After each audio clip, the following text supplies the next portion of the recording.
Something I've been noticing more online, and it honestly baffles me, is this constant refrain from men that women will end up alone.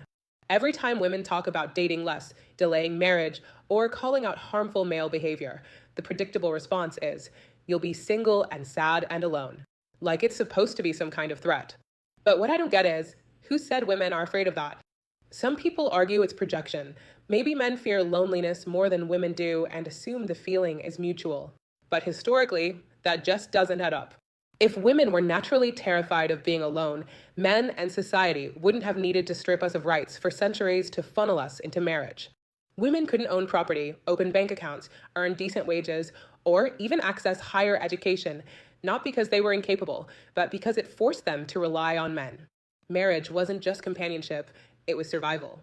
You don't build entire legal and economic systems designed to trap women into marriage if they were naturally sprinting toward it.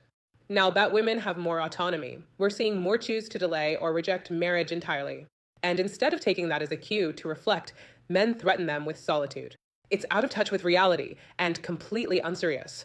If women were truly terrified of being alone, we wouldn't be seeing a global trend of women opting out of relationships, marriage, and childbearing. That would not be happening. And the whole "you'll be alone" narrative is laughably disingenuous. It's framed like concern. We just don't want you to be lonely. But guys, since when have men been concerned with women's well-being? Who has been behind the majority of violence, abuse, and oppression women face? That fake empathy is just a mask for their real fear, that women no longer need them. In fact, this shift in discourse reflects progress in women's rights if you look close enough. 200 years ago, the threat wasn't "you'll end up alone," it was "how will you survive without a man?" The law, the church, and society worked together to make life, without men, absolutely impossible for women. So the fact that today the only thing left to say is "you'll be sad and alone" means women have gained such freedoms that the only thing you could threaten them with is the lack of your so-called companionship. Newsflash, for many women, being single is better than being with a man who is angry, lazy, controlling, emotionally absent, sexually entitled, or even violent. And many women are with men like that. A woman is 6-7x more likely to be killed by her husband than a stranger. Marital rape is still legal in over 50 countries, and domestic labor is still overwhelmingly done by women, often unpaid, unrecognized, and unreciprocated. So if a woman chooses to opt out and your best retort is "you'll be sad and alone," you've already lost the argument.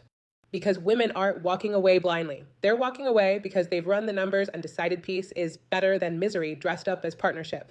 If you're a man who tells women disinterested in dating men that they'll end up sad and alone, you either don't realize how tragic the deal of marriage still is for many women, or you genuinely think women should endure it just to say they have a man.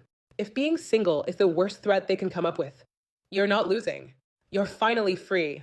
Use the link in my bio to join my private group chat for women who are done being shamed into settling and have chosen peace over performative partnership. We don't fear solitude. We fear sacrificing ourselves just to say we're not alone.